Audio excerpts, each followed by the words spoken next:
Never in the field of human conflict was so much owed by so many to so few. I hope, indeed I pray, that we shall not be found unworthy of our victory if after toil and tribulation it is granted to us. For the rest, we have to gain the victory. That is our task.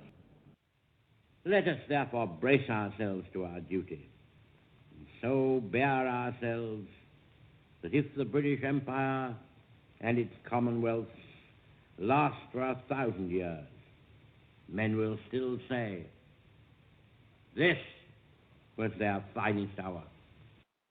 We shall not fail or falter. We shall not weaken or tire. Neither the sudden shock of battle nor the long-drawn trials of vigilance and exertion will wear us down. Give us the tools, and we will finish the job. We shall go on to the end. We shall fight with growing confidence and growing strength. We shall defend our island, whatever the cost may be. We shall fight in the fields and in the streets. We shall fight in the hills. We shall never surrender.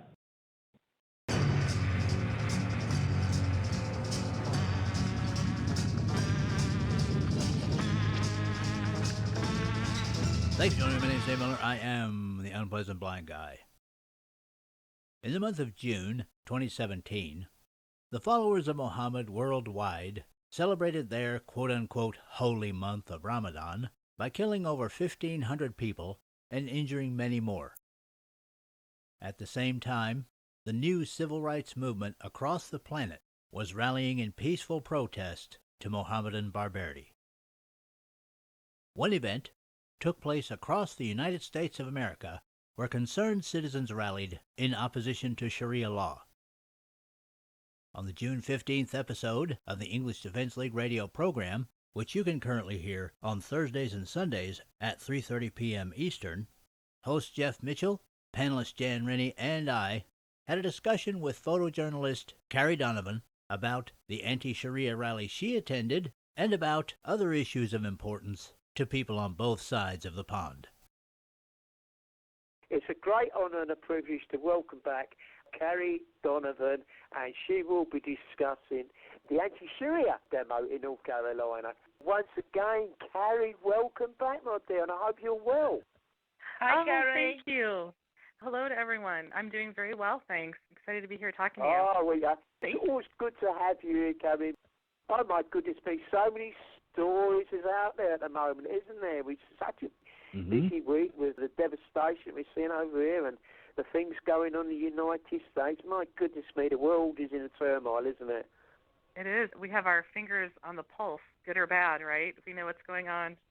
Well, we got to. Definitely. We got to. So much of it happening, and that everything just seems to be speeded up and it's going at the speed of light. It's always good to have you back and discuss, especially the anti-Sharia demo. So much you want to share with us and the listeners of that demonstration, or you call it a rally, don't you, Carrie? Well, rally, demonstration, yeah, it was a national movement. It was started by Pamela Geller, and so there was one, I think, in all but one state. And so I covered the one that was here in North Carolina, in Raleigh, which was right down the road from me, and I knew the two organizers. So there was the main organizer was Pamela Geller, and she's prolific, right, in anti-Sharia. I'm sure you're aware of her. So it was sort of piggybacking on her idea, and she prepared some speeches, and then she had, in each state, identified some people who were influencers, mostly, I believe that they were Trump influencers. So at our rally here in Raleigh, in North Carolina, were two organizers that I happen to know from other different activities. So one of them was Peter Boykin, and he was with Gays for Trump, and I met him back doing Trump things. Yeah, so I met him doing Trump things, and I've kept in touch with him on Facebook. And then the other one is Alex Smith, and I met him at some Trump rallies where he had his Gadsden flag and his American flag. And so I took photos of him because he had shared his story with me being an ex-Muslim. That's what he calls himself, an ex-Muslim. And well, at least he's an ex-Muslim. That's the main thing. He's an ex, and he knows how dangerous this cult is, doesn't he, Kay? So He does. And of course, and he's living very a very charmed concerned. life because he's classed as, if you leave Islam, basically, you become talking. Alex's name is one that he changed Terry, to. I mean, that gentleman, he's got to be very careful because once you give up your status of being a Muslim and you become an ex-Muslim, under Sharia law, the crime of being an apostate, as most of you will know that listen to the shows, is death. Am I correct, Carrie? Well, so that's what he was speaking about at this, and I loved the dynamics of this rally, and I made a video, and I hope that a lot of people will see it because that was what his story is. He is an ex-Muslim. What his Muslim name was, I don't know. I don't know that much of his story. He's going to tell me about it someday, and I'm going to get to do an interview, but he says that his life has been threatened. Yeah. He has scars on his body, he says, from being attacked. He's very concerned. He calls himself a constitutional activist. And he was part of this rally, and he was at one point giving his testimony, his American testimony, against Sharia law. And there he was being protected by American Oath Keepers, Proud Boys. There were some other groups of Americans there who were protecting him from people with communist flags, and the police were holding those people back across the street. There were probably 200 or 300. They did a really good job. Are we talking Antifa? Antifa. Yeah. Act for America is the group that Alex and Peter were speaking for. So on the other side of the street were these Antifa, and they're coming out of Durham. And so Alex actually knows who they are, where they're from, the names of their groups. Yeah. But pretty much what they are is they're Antifa, but what they are is they're communists. And they had the communist flag out, and he commented on, so it's just this flow of this ex-Muslim speaking in front of a statue of George Washington in the public square with Oath Keepers protecting him, the police holding back the communists who are threatening the ex-Muslim from speaking against Sharia law. So the whole thing was just really highlight who these people are and what their angst is in the world. It doesn't really even have to do with Sharia law that much. It's just dominance, control. We want to shut you down because it's just strange that these Antifa these are Americans, but they're communists. Sadly they are. The ones who call themselves the anti-fascists will be the real fascists. So Winston Churchill, we got to look back to that gentleman and say how right he is, how things have come around to this way with what we see across the globe. Kevin, would you agree with that statement? I think so, right? Quite a thing that we're It's just witnessing. amazing that a gentleman knew he could see what the future held. And he could see this situation which we're all facing with these people. So when we do the English Defence League, we do our demonstrations, it's always the Antifa, the thugs, that's trying to shut us up and to cause problems, throwing bottles, throwing darts, and just being really, really violent towards people who just want to do the right thing for their country. That's all we want to do, isn't it, Kerry? That's all we want to do. Right. Now, Kerry, I have the audio from that demo. It's just shy of 10 minutes, and you've done a pretty good introduction. If you'd like, we can go ahead and play that. Does that sound good to everyone? Yeah. Sure. Yeah, that's great. Yay. Go, Dave.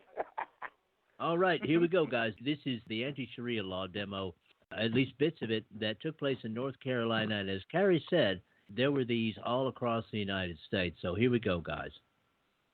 You see, this is the good thing about the truth. It's like no matter how you're going to say that the sun is not there, it's just a big hot dot that produces heat, and that's not the sun.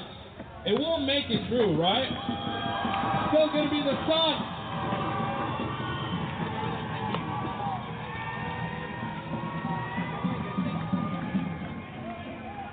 And so the truth today is that we're marching for human rights, for gay rights, for every right of human beings. There's people who wanted to come out here in the triangle and say that we are ex-Muslims, but they don't have the courage because, and I understand why, their families might kill them because they might be dead. Well, the truth is not going to be hidden anymore, and I don't care. Truth is truth. Oh, Goodbye. Na na na na na na na na. Hey hey hey. Goodbye. Na na na na na na na na. Hey hey hey. Goodbye.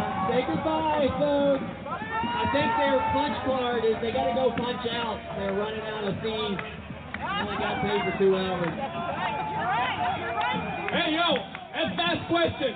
How much George Soros is paying you all? Is it on minimum wage? Oh, does he pay you the City West floor? Well, we're right here. We're not going anywhere. The globalists are not succeeding. America's not falling. Western civilization will not fall. We're not falling.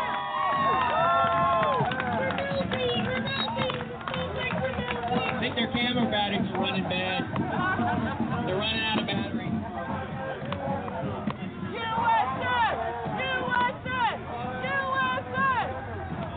Again, thank you to the Raleigh Police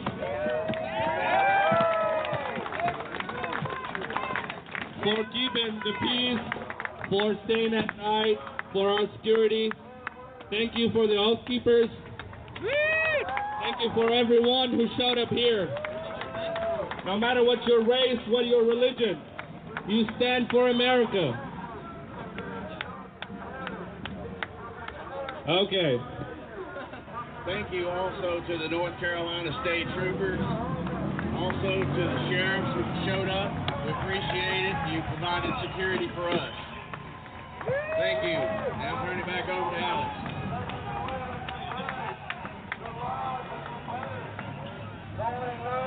Guess what again? We're going to continue what we came here for.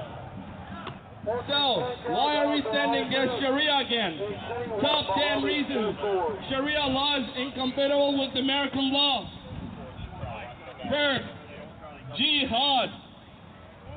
Striving in the cause of Allah to advance Islam by violence or war against non-Muslims is obligatory for all able-bodied.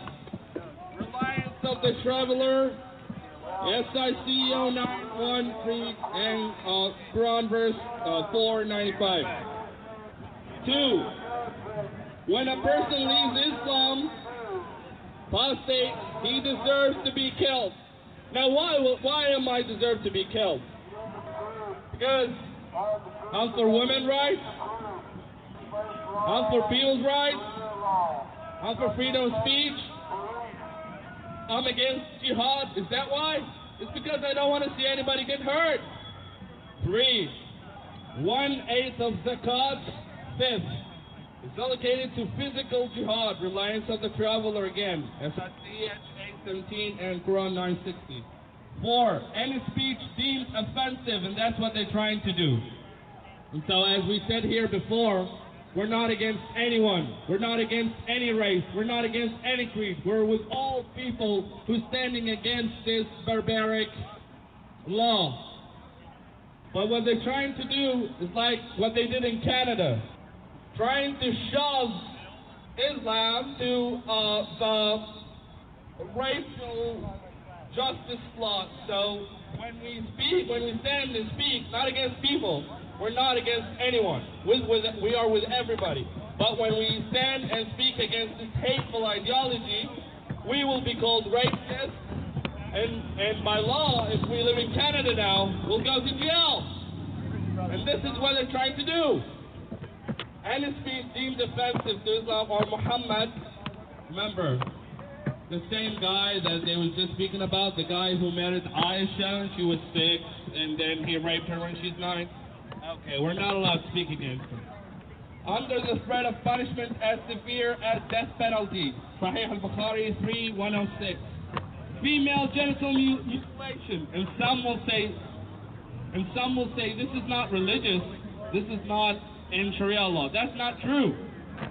And so, if you downgrade women, if you Sharia says, let's say your father is rich, and you are a daughter and a son, and the father dies, the son gets third, and the daughter gets what she gets. That's Sharia. And so with all of that, and say women are sex machines, outfit that you can wear and put it, aside, and only machines that cook you food in kitchens. And so if you do all of that, no wonder you're going to come up with female genital mutilation. And the reason for that, they believe in hot countries and most of the countries that they are very, into Sharia law, that they have to cut the upper part of the female genitalia. And the reason is that they say we don't want them to feel, And so horrifying mutilation for the rest of their lives. Deemed. 6, a husband can beat his wife if she's rebellious. And that's actually true. Read Quran 4:34, 34. It says that if they disobey you and then forsake them in bed, and if they disobey you, then hit them. That's actually the verse, and you can read it. Go back to Quran 4:34, okay? It says hit them if they disobey you. So is this law good in the United States? Were those protesters fighting for that law? I will not stand for that boo, So, 7, and to wrap it up, 3 more points only. To prove rape, a woman must have 4 male witnesses. Do you believe that? 4 male witnesses in order to take her word. 8, a woman's testimony in court is worth only half the man, just like inheritance. Actually, way lower. 9, men can marry girls as young as 9 years old.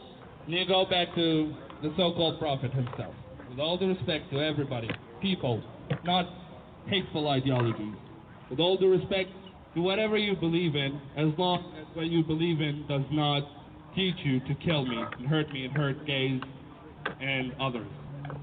10, and the last point, the wife has virtually no rights to obtain a divorce, and that's true. Maybe in America she goes to court, but then her family will forsake her, and then she'll be beaten, maybe killed. While the husband can divorce his wife simply by saying, Inti talaq, I divorce you, 3 times. And so, this is Sharia law. Who would want Sharia law? We don't. Thank you. Guys, it's getting late. We're going to say our conclusion. Wow. And there we are, folks. Awesome, Carrie. Wow. Awesome demo. A great testimony by that gentleman there. We need more people like that gentleman to come forth, don't we, Carrie? Don't we, Jan? We do. We do, and I'm really proud of him. Yeah, he's a very fine gentleman and a very brave and courageous man as well. I've got to say that. You stand up against this death cult, Carrie, you got to be pretty brave and pretty courageous to do it. But he's doing it because it's the right thing to do, isn't it? And it was great to clarify different things about this death cult. Alex has a lot of fear, I know, and a lot of frustration that his point of view can't be heard. One thing that I know that he really talks about a lot is he feels like his life has been threatened and is being threatened if he keeps talking out. So death, it seems to be a very pervasive topic, whenever Islam comes up. So, yeah, that's the main component, I think, fear and death. Yeah, I think so. As you say, we know there's a lot of apostates out there, but as you say, their life's threatened and they do live a very precarious life. Well done to him anyway, Gary. To fight this good fight that we fight, you've got to be brave, you've got to be courageous, because it's the future that is at hand. And I think Dave and Jen would agree, and I hope you do, Kerry, that it's not what we're doing for ourselves. This is what we're doing for the future generations, our grandchildren, isn't it? My great-grandchildren. Politicians don't speak it, but we speak it. Jan would say, we're at war. This is a worse scenario we're under. The last 3 months speaks volumes of what we've been seeing. I mean, what the world's been seeing. This is coming to everybody. Wherever people feel they're safe, there's no safe place. When people say, I think I'll just leave this country. Wherever you go, it will follow you. It will hunt you down. Well, You've got to stand I want to face say up something to here. what's in front of you. Yeah, evil has to be confronted. You're right. And I just want to say something that the stark difference I noticed in the video between the way, now, Carrie, you correct me if I'm wrong here, but the way that the North Carolina state troopers and the Raleigh police protected people in that demo, they kept the protesters well away. You could even hear it. They did. You know, it was almost like they were half a mile off. Just now, that great protection. Right. Go on, so Carrie. Each state here in the United States can be a little bit different as far as how much the police stay involved, who the police are protecting. So we've seen in Berkeley in California where the mayor is actually part of Antifa and tells the police to stand down. Well, here in Raleigh, North Carolina, I will tell you, I watched and I videotaped in other places too, that the state troopers, the police officers, they were there to protect our rally. And they very much kept the protesters in their spot. We had a permit. They communicated with us. They did tell us to stand back at one point when things were getting a little bit heated up, which was kind of a negotiation because nobody wanted to back down, right? But the police said, we want you to move from this spot. And so we eventually got everybody back over and said, let the police do their job. And so we were very cool with them. We followed their direction. They did not infringe on us. They didn't. Really, Carrie, I've got to big kudos to the police doing a great job with protecting your demonstration. It's your right to demonstrate, and they facilitated it. And that's the sad thing. We have police here guiding to. There you are, Jen. We've got ourselves the EDL. We've got our place, so we've already pre-booked this down. We've done all the liaison with the police. Then on the day we find that they are moving the Antifa and all these leftists to probably be not that far from us to be in a confrontational position. So it seems seems that things work a lot better in the United States with your police enforcement officers that's doing a good job with protecting a democratic rally what you was having. It's just a shame. Right. Sometimes we're okay. We have our demonstrations here where the police really are good and they do facilitate. But other places, they want the confrontation and they guide us down. This is what happens, Gary. They guide us to where we can be ambushed, where we have bottles thrown at us either side, darts thrown at us, bottles of urine, all sorts of things. Right. And it's supposed to be. It's set up for that, and you've heard me speak many times, and Jan will confirm that that is the position. When we go on our demonstrations, sometimes it can be really precarious, but you know what? We're like you. We will not back down. We will not step back. We will keep moving forward. That's it. They will not frighten us. They will not intimidate us. We will continue to do what we do, like we have for many years now. But we've got Jan here as well, Carrie. I'd like you two lovely ladies to have a conversation. Go ahead, Jan. Yeah, I was listening to Alex there. I did watch the video prior because they sent it to us. But listening to Alex there, pointing out different points of Sharia, we're never ever going to stop Sharia in the Middle East, and that's where it belongs. What we have to do is stop it here. I personally don't care what they do to the Muslim women. The Muslim women in this country that were born here. I have had arguments on social media with a 19-year-old who will have her baby girl given FGM. They go right along with it. So it doesn't matter where they're born. They go along with Sharia law. They go along with this Islamic system. We have to stop it in this country. It was in the 60s. It was deemed as unlawful in this country. We had 2 cases go to court, and we've never heard no more about it because we are turning a blind eye. The NHS in the UK actually pay cutters to come in because we're saving money medically by fetching what they call experienced cutters in from Africa to perform FGM with their rusty blades. They do it properly, apparently, which saves the NHS money for any infections afterwards. We are doing nothing about it. Nowhere in the West is stopping Sharia law. And that's what we've got to concentrate on. Well, we've got to hold it back.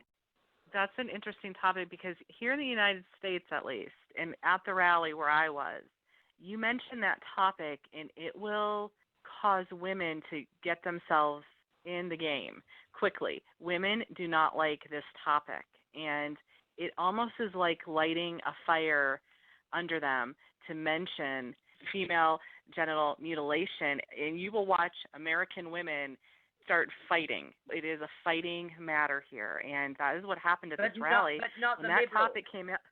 Not the liberals, because we have women on this side of the ocean. Well, not the liberals. I don't call them Americans, right? Yeah. American women who are not in the Antifa side, right? I totally agree with you, Kerry. I totally agree with you. A normal woman conservative woman will be enraged. A normal woman and conservative woman, the same as here in the UK, they are enraged. They are right, like in a way that I don't think people really can comprehend how that will enrage women. And I'm almost to the point where I think we should talk about it a little bit more. We have young Muslim girls here in the UK, seen the Middle East, and they will go along with FGM.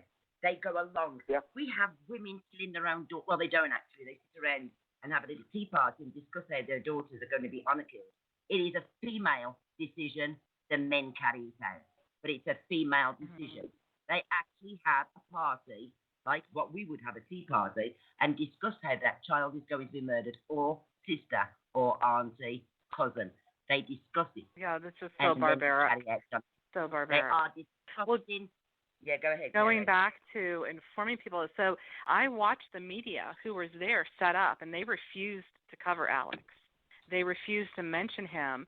In numerous articles here, we found that they absolutely glossed right over the fact that he was there. That's part of the reason why I wanted to make sure that I was there with my video equipment and sound equipment to capture him, and I intentionally went behind him and videotaped what he was watching, the back of him and what he was watching, so that I could say this was a man who was practicing his free speech, and he's a newly immigrated citizen, and all of these things that they're always talking about, a man of color, et cetera, that we're supposed to be so compassionate about, and here they are basically hurling things at him while we are protecting his speech.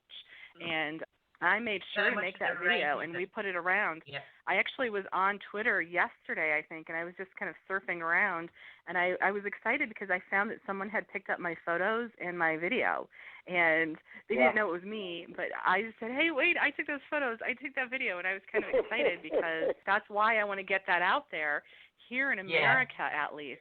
Women who have not been brainwashed with political correctness do not like female genital mutilation. I can tell you that. You've got the fortitude to push things along, Carrie. That is how we do it. And just someone else picking up on what you've done, and then they share it, and then it gets shared.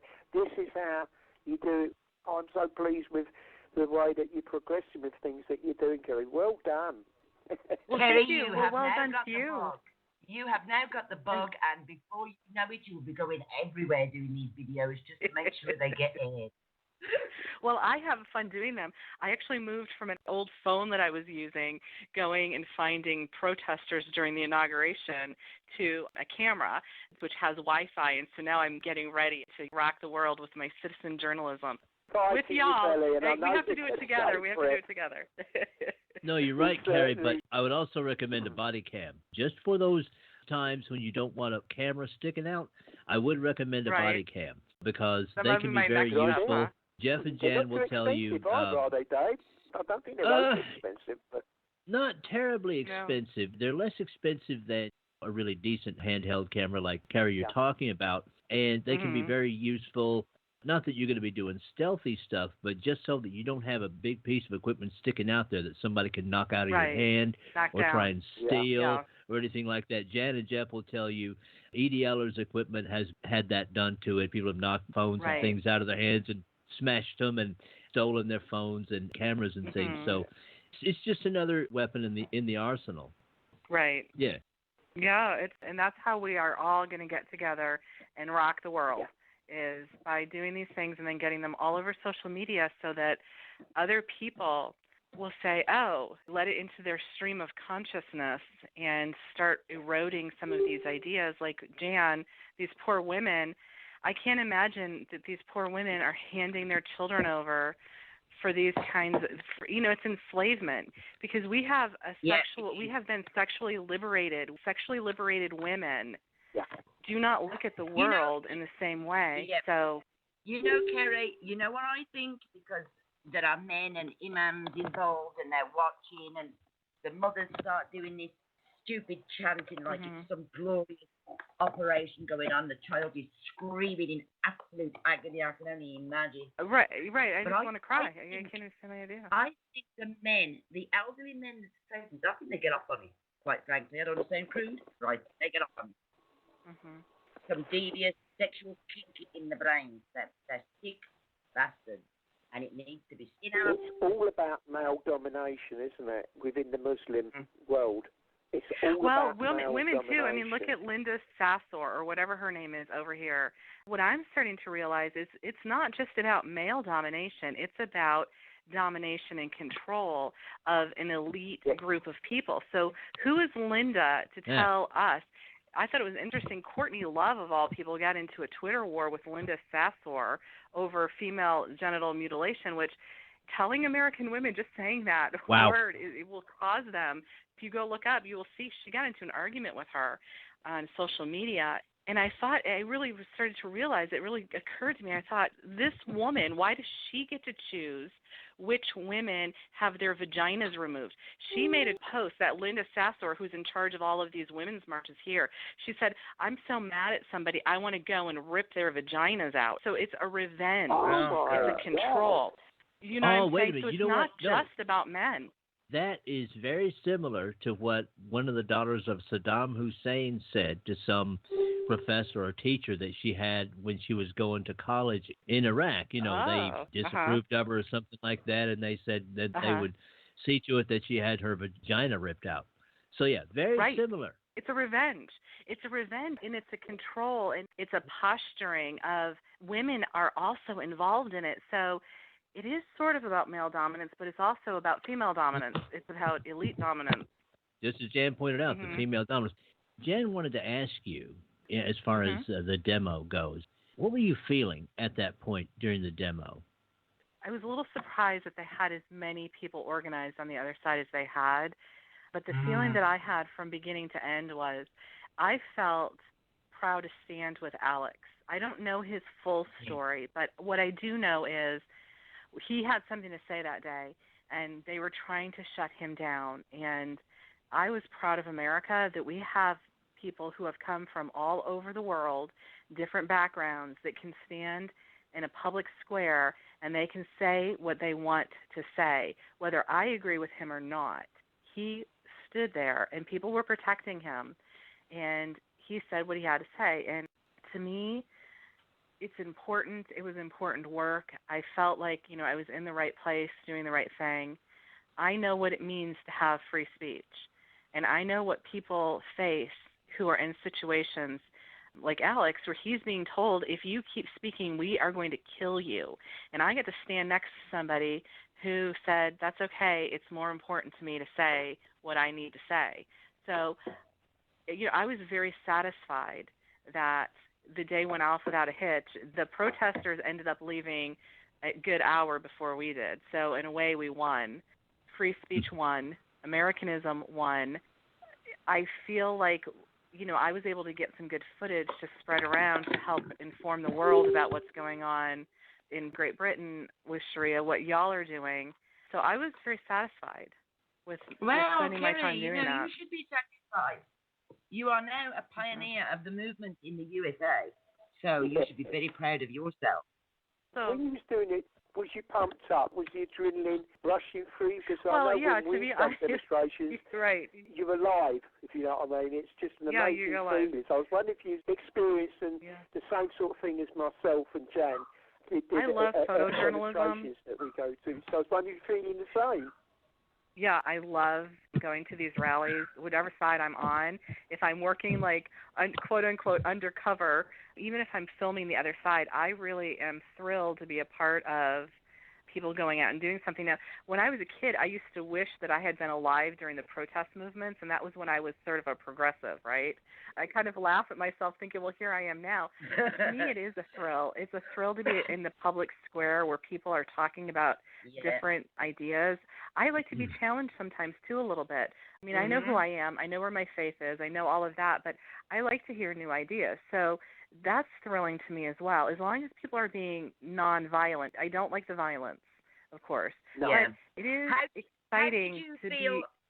What vibes did you feel from the public that attended that kind of came in to see what was going on? Did you get much response from them? Yeah, there were numerous groups there. There was one group there that is a chauvinist group called Identity Europa. I spoke with them for a while. They're very determined that they're going to talk about Western civilization.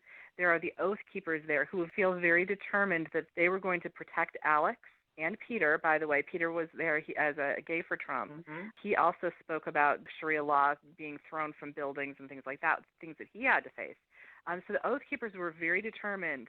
We are going to protect you from beginning to end. We are here to protect your free speech. I liked that, just to see them and their determination. The other people who were there were the group called Americanism. If you don't mind, Kerry, it's what America's all about. Looking out for people, and that's exactly what this other group was doing. That is magic to me. How about you, Jan? Do you feel that way? That is Americanism. There you go. I've got to say it. It's great. Jeff, that's very much like the Templars, in my opinion. Yeah. Kind of American Templars in a way. Yeah, in a way, they are. That's what they were there. They said that word Americanism because it, to me, is what it's all about. Looking out for other group of people. They're protecting your freedom of speech. The people around you, their freedom of speech is so important. You guys are doing great work. So, God, man, I'm so impressed with what you just said there, Kerry. So impressed. Well, that is something that I'm very proud of as an American, as a daughter of the American Revolution, that in America we can have people stand in one small little voice in the public square and yell out what they want to yell out. And there are people who will come and say, I will protect you, whatever it is that you're saying, as long as you're not being violent. And I think that that's the answer to lasting peace in the world, is no matter what that person is saying, let them have their time to say it. And then that might actually diffuse some violence. We're finding that, of course, as with everything else, the communist left pushes the boundaries of what is decent in a civilized society. So now we have them saying things like, oh, yeah, well, what about this? Will you tolerate this? And here's a decapitated head of your president. So when we're speaking in these platitudes, we're not including assassinating somebody and smearing their blood all over the place. That, no, okay? No, you push the boundaries of what is acceptable. You say, Gary, and this goes to you as well, Dave, that the left has gone as far extreme left.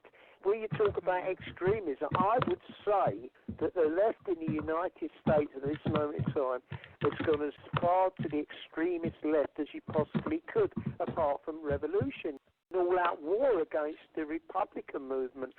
Don't know if you see that where I tend to be looking, because the violence that I've been seeing and what has been prelude to violence, people saying things to provoke the violence, people now have taken to the street and tried to shoot, especially the whip, the Republican whip, and part of the Republican Party, Kerry and Dave. I'll say what Ken Clinton did last night on the Exceptional Conservative show. He said these were the first shots fired in a new civil war. And I hate to put it in those terms. And it's not something that people on the conservative right wanted or caused or anything of that nature.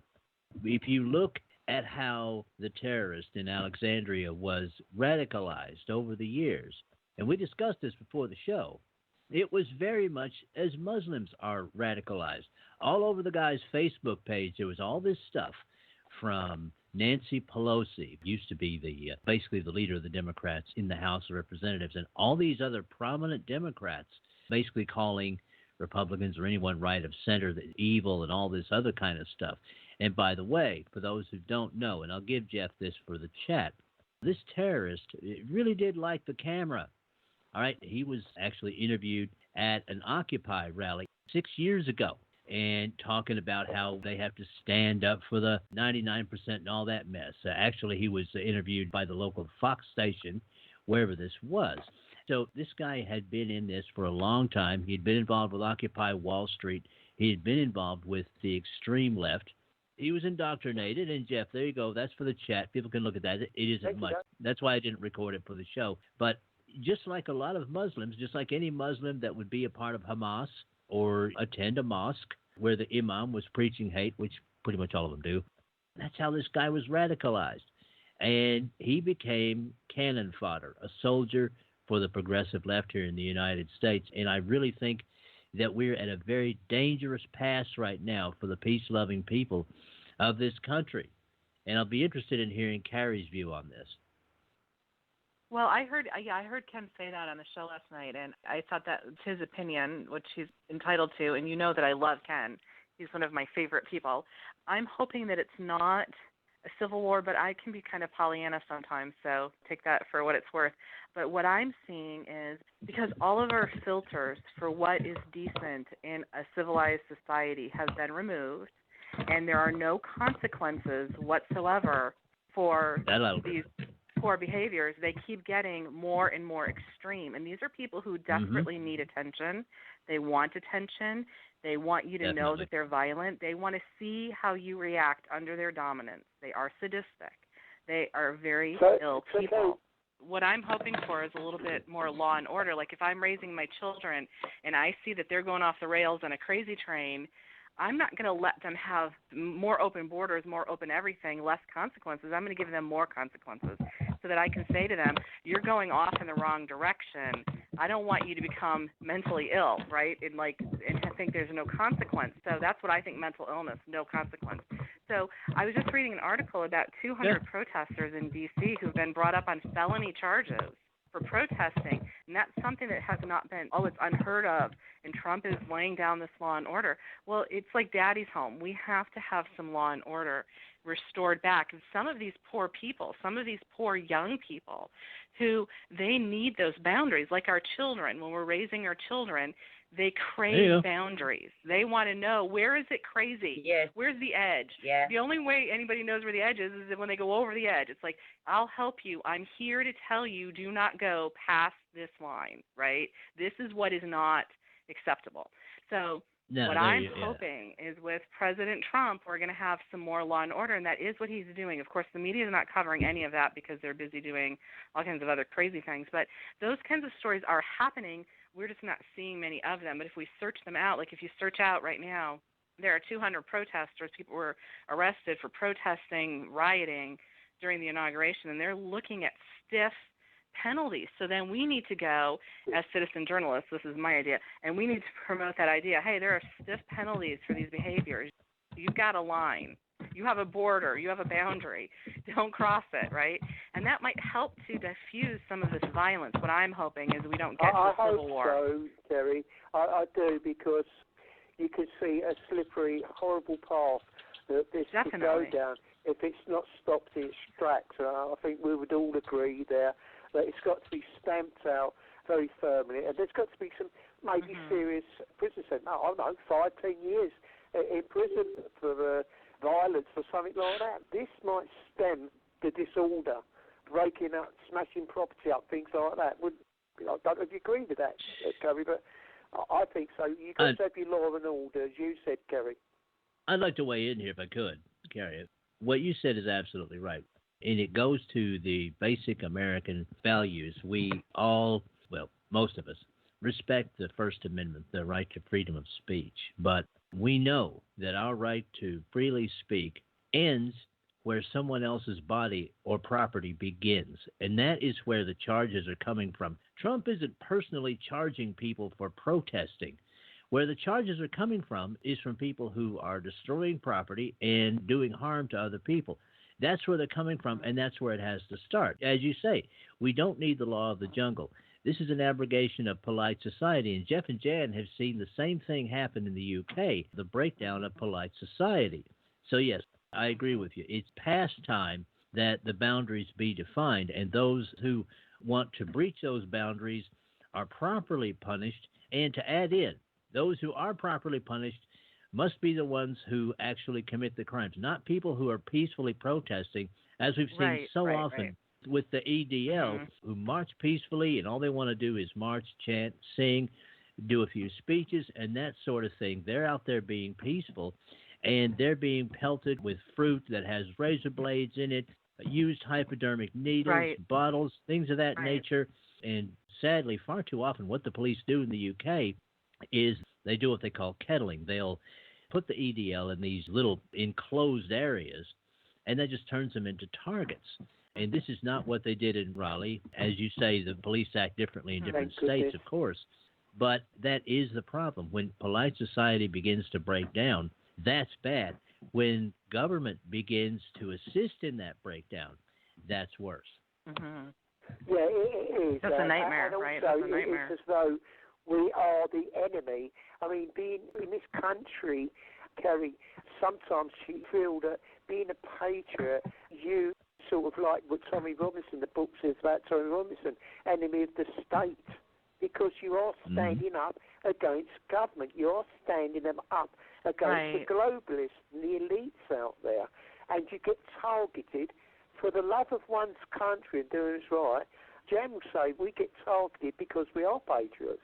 And the thing, whatever darts they throw, things like that, that will not stop our heart beating with being a patriot, no matter what they do. Even if they kill us, it won't stop us being and feeling as a patriot and doing the right thing. So that's why we go at them. We're up all sorts of different situations, but every situation we rise to it. We don't let it intimidate us, and then we move forward. It's what we've done right from the off, and we've continued. As an American, I love America, and I'm very proud of being an American. I'm proud of all of my heritage from all around the world, but I'm proud of America. I love it. I want to save America, but I also want to be okay in the world. I want Great Britain to be okay. That's very important to me. I don't want it to be just another Muslim country, because they have their Muslim countries. They can live in peace where they are. I can't stand to know that these things are being eradicated, this cultural heritage. I haven't even gotten to get to London yet, and now I'm afraid to go, and I don't want to go. I haven't gotten to go to Scotland yet. I want to make sure, in London. I mean, we love to see you this side of the pond. Carrie, can you tell people how they can get hold of you and everything?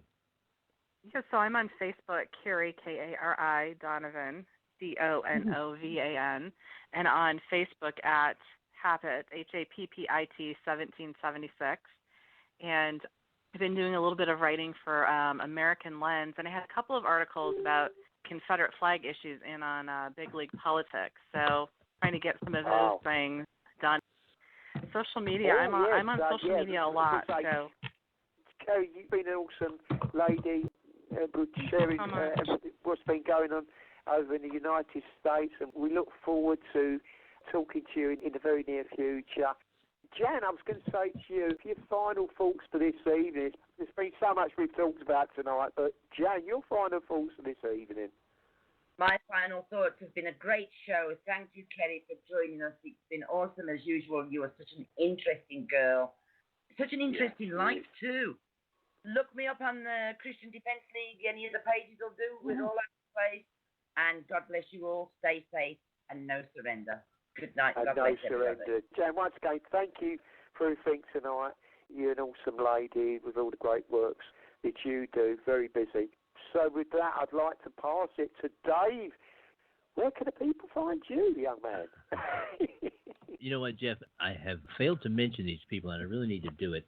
My show is The Unpleasant Blind Guy, and you can find it at the Unpleasant Blind Guy page at Spreaker.com. That's under the SHR Media. And also, you can find me at the Unpleasant Blind Guy page at YouTube. I'm featured on High Plains Talk Radio at around 8 a.m. on weekday mornings. And my show is also on at 1 p.m. Monday through Friday. And I have new ones out on midnight Saturday. And that's about 5 a.m. British summertime on a Saturday. And I'm also on the Western Free Radio Network. Folks in New Mexico and Arizona and places like that get to hear me kind of over the airwaves a little bit, some of my longer shows. And with that, Jeff, I think that is it. I just want to say, Carrie, once again, thank you very much for joining us. Jeff and Jan, always a pleasure working with both of you, as you know well. And God bless to the foot soldiers and angels of the English Defense League. God's strength be with you. And with that, Jeff, no surrender. I've got to thank Dave for the great work he does for the radio show, and Jan as well, with great links and the great work that she does. The secret weapon. Thank a great team, great people around me. You're awesome. Thank you so much. Now, I can be reached at UBG Contact on Twitter. That's where you can contact me with comments, questions, show suggestions, also American suggestions. It is the main contact point for the show. And as this program ends, even in the shadow of uncaring governments and a complicit fake stream media, you can be assured that the patriots of the English Defense League and awesome Americans from across the United States will gather peacefully in whatever numbers are necessary to voice their opposition not only to the rising tide of Sharia, but to the officials and media lapdogs who assist in that effort. And know one more thing. Islam will not win. No surrender, ever, to Islam. And that's it for this time. I appreciate each and every one of you. Thank you for listening, and may your God go with you. Goodbye. The Unpleasant Blind Guy is copyright 2017. Anno Domini.